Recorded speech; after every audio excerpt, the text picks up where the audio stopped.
ओम श्री विष्णवे नमः। आप सभी का मेरे YouTube चैनल पर हार्दिक स्वागत है।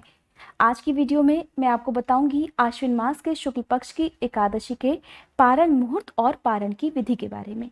एकादशी का व्रत द्वादशी तिथि के दिन किस शुभ समय में खोलना चाहिए, क्या खाकर व्रत खोलना चाहिए, द्वादशी तिथि के दिन आप पूजा किस तरह से करें, अगर आप दान ना दे पाएं तो आज के दिन आपको क्या करना चाहिए, इन सब बातों के बारे में बताने से पहले मैं आपको बता देती हूँ एकादशी की सही तिथि और शुभ मुहूर्त की सही जानकारी के बारे में। साथ ही आप सभी से अनुरोध है, कमेंट बॉक्स में विष्णु भगवान की जय जरूर लिखिएगा। आश्विन मास के शुक्ल पक्ष की एकादशी का नाम है पापांकुशा एकादशी और इस एकादशी का व्रत रखा जाएगा 16 अक्टूबर दिन शनिवार को। एकादशी की तिथि प्रारंभ हो रही है 15 अक्टूबर की शाम 6:03 से और ये तिथि समाप्त होगी 16 अक्टूबर की शाम 5:37 पर। द्वादशी तिथि प्रारंभ हो रही है 16 अक्टूबर की शाम 5:38 से और द्वादशी तिथि की समाप्ति होगी 17 अक्टूबर रविवार की शाम 5:39 पर। 16 अक्टूबर को सूर्योदय का समय रहेगा सुबह 6:27, सूर्यास्त का समय रहेगा शाम 5:56 पर। साथ ही द्वादशी तिथि के दिन यानी कि 17 अक्टूबर को सूर्योदय का समय रहेगा सुबह 6:28 और सूर्यास्त का समय रहेगा शाम 5:55 पर। पापांकुशा एकादशी का व्रत खोलने का शुभ समय रहेगा 17 अक्टूबर रविवार की सुबह 6:29 से लेकर सुबह 9:54 तक। एकादशी का व्रत भगवान विष्णु को समर्पित होता है। आज के दिन विधि विधान से भगवान विष्णु की पूजा की जाती है और कहा जाता है कि एकादशी का व्रत अन्य सभी व्रतों की तुलना में सबसे कठिन होता है, क्योंकि इस व्रत में 3 दिन तक नियमों का पालन किया जाता है, दशमी तिथि से लेकर द्वादशी तिथि तक। दशमी तिथि को सूर्यास्त से पहले पहले ही भोजन ग्रहण करना चाहिए।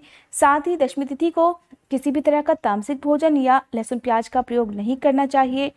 और आज के दिन यानी कि दशमी तिथि को उड़द, चना, जौ और मसूर इनका सेवन नहीं किया जाता है, क्योंकि एकादशी व्रत का एक सबसे अनिवार्य नियम ये होता है कि एकादशी के दिन किसी भी तरह के फूल, पत्ती, पेड़ पौधों को नहीं तोड़ा जाता है। इसलिए भगवान विष्णु को चढ़ाए जाने वाले तुलसी दल भी आपको दशमी तिथि के सूर्यास्त से पहले पहले ही तोड़कर रख लेने चाहिए। अगर आप अपने घर से ही फूल तोड़ना चाहते हैं तो वो भी आप दशमी तिथि से पहले ही तोड़ लें। एकादशी के दिन आप इस तरह का कोई भी काम करने से बचें। और इसके बाद दशमी तिथि के सूर्यास्त के बाद आपको कहा जाता है कि अन्न ग्रहण नहीं करना चाहिए, रात को धरती पर शयन करना चाहिए। एकादशी के दिन आप सुबह विधि विधान से पूजा करें। अगर आप एकादशी की संपूर्ण पूजा विधि के बारे में जानना चाहते हैं कि किन नियमों का पालन करना चाहिए, कौन सी व्रत कथा सुननी चाहिए, तो इसके बारे में पहले से ही मेरे चैनल पर जो वीडियो अपलोडेड है आप उसे देख सकते हैं। द्वादशी तिथि को जब आप व्रत का पालन करेंगे तो सबसे पहले तो सुबह ब्रह्म मुहूर्त में उठकर आपको स्नान करना चाहिए। हाथ में जल या पुष्प लेकर आपको व्रत का संकल्प लेना चाहिए। एकादशी के दिन चावल का प्रयोग बिल्कुल नहीं किया जाता है, इसलिए आप संकल्प लेते समय या एकादशी के दिन भगवान विष्णु की पूजा करते समय भगवान श्री हरि को अक्षत ना चढ़ाएं तो ज़्यादा अच्छा होगा।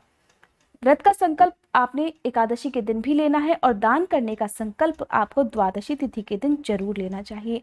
दान का संकल्प लेते समय आपको अपने हाथ में जल या पुष्प रखना है। फिर आपको संकल्प लेते हुए भगवान श्री हरि से प्रार्थना करनी है, हे श्री हरि, मैंने सच्ची श्रद्धा और निष्ठा के साथ पापांकुशा एकादशी का व्रत किया है। इस व्रत को करने में जाने अनजाने में मुझसे जो भी गलती हुई हो उसे आप मुझे अपनी संतान समझकर क्षमा कीजिएगा और मेरे सभी पापों का नाश हो, ऐसा आशीर्वाद आप मुझे प्रदान कीजिएगा। आज मैं अपनी सामर्थ्य के अनुसार जो भी दान करूं उसका पूरा फल मुझे प्राप्त हो, ऐसी कृपा आप मुझ पर करें। और इस प्रकार संकल्प लेने के बाद आप द्वादशी तिथि को भी ठीक वैसे ही भगवान श्री हरि की पूजा करें जिस तरह से आपने एकादशी की सुबह और शाम के समय की होती है।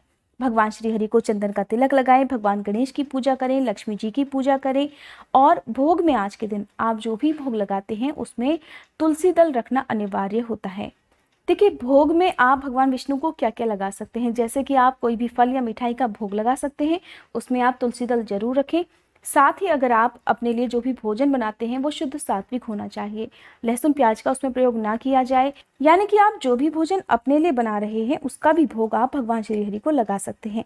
आप रोटी सब्जी का भी भोग लगा सकते हैं, बस उसमें आपको ध्यान रखना है कि तुलसी दल जरूर रखें और लहसुन प्याज का प्रयोग उसमें बिल्कुल भी ना करें।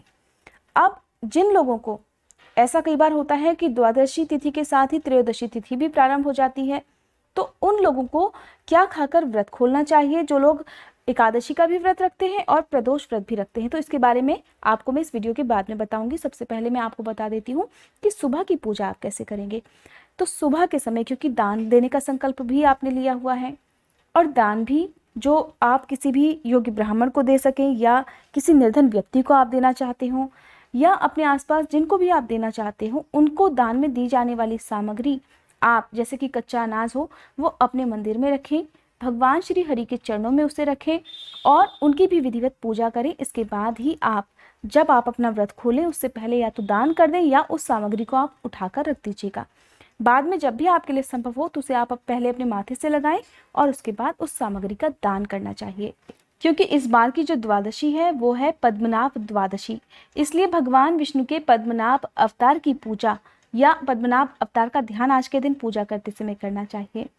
साथ ही कहा जाता है कि इस एकादशी का व्रत करने से हर तरह के पापों का प्रायश्चित हो जाता है और अगर घर परिवार में कोई एक व्यक्ति भी पापांकुशा एकादशी का व्रत विधि विधान से कर लेता है, तब इस व्रत के प्रभाव से उनके माता पिता, उनके पितर, आने वाली पीढ़ियों के सभी पाप नष्ट हो जाते हैं। आने वाली पीढ़ियां कभी पाप कर्मों के रास्ते पर नहीं चलती हैं।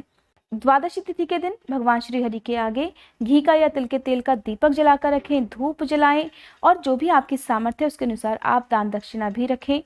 और फिर आप आज के दिन विष्णु सहस्त्र नाम या विष्णु चालीसा का पाठ करें। भगवत गीता का पाठ करना भी आज के दिन बहुत शुभ रहता है और भगवान विष्णु के इन विशेष मंत्रों का जाप आपको द्वादशी तिथि के दिन करना चाहिए। ये मंत्र हैं: शांतकारं भुजगशयनं पद्मनाभं सुरेशं, विश्वाधारं गगन सदृशं मेघवर्णं शुभांगं, लक्ष्मीकांतं कमलनयनं योगी हृदयानगम्यं, वंदे विष्णुं भवभयहरं सर्वलौकिकनाथम।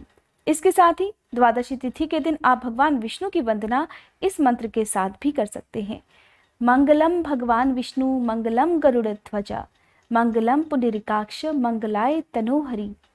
इन विशेष मंत्रों के जाप के साथ ही आप भगवान विष्णु का ध्यान करें, उनसे हाथ जोड़कर जाने अनजाने में हुई गलतियों के लिए क्षमा मांगे और फिर सबसे अंत में आरती करें और जो भी भोग आपने लगाया है उसे प्रसाद स्वरूप सभी सदस्यों में बांटें और स्वयं भी ग्रहण करना चाहिए।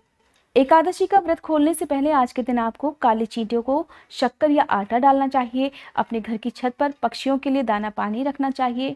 आज के दिन गायों को हरा चारा, गुड़, रोटी और चने की दाल, इनमें से जो भी आपके लिए संभव हो वो खिलाना चाहिए। देखिए, बहुत से लोग गायों को पूड़ी खिलाते हैं और फिर एक नहीं बहुत सारी संख्या में खिला देते हैं, तो जो कि बहुत गलत होता है। गायों की सेहत के लिए ये सबसे खतरनाक होता है और आप सभी से मेरा अनुरोध है कि अगर आप एकादशी के दिन ऐसा करते हैं तो ना करें। आप केवल रोटी या फिर गुड़ या चना, जो भी आपके लिए संभव हो आप खिला दीजिए।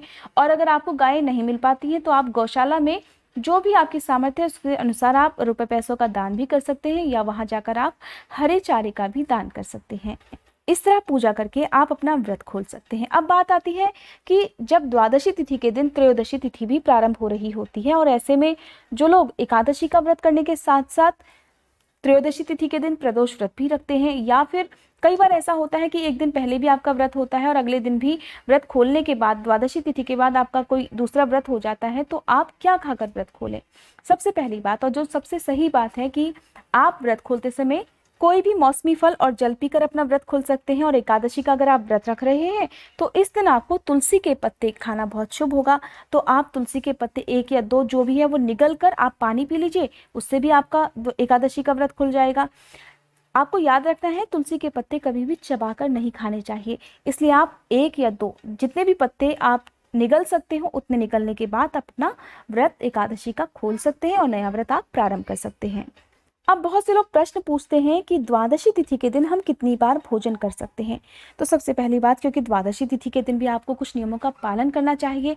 एक तो द्वादशी तिथि के दिन किया गया भोजन शुद्ध सात्विक होना चाहिए और सुबह और शाम केवल 2 ही समय आपको आज के दिन भी अन्न ग्रहण करना चाहिए। दिन के समय आप चाय, दूध, फल ले लीजिए, लेकिन जो लोग बहुत जल्दी जल्दी खाना खाते हैं तो द्वादशी तिथि के दिन जितना हो सके आपको इन कामों से बचना चाहिए। अगर आपने पापांकुशा एकादशी का व्रत रखा है तो एक अनिवार्य नियम का पालन आपको पद्मनाभ द्वादशी के दिन, यानी कि जिस दिन आप अपना व्रत खोलेंगे उस दिन पालन करना है। ये नियम है कि आपको आज के दिन जो भी भोजन ग्रहण करना है उसे आप बिल्कुल मौन रहकर करें, तभी आपका व्रत पूर्ण माना जाएगा।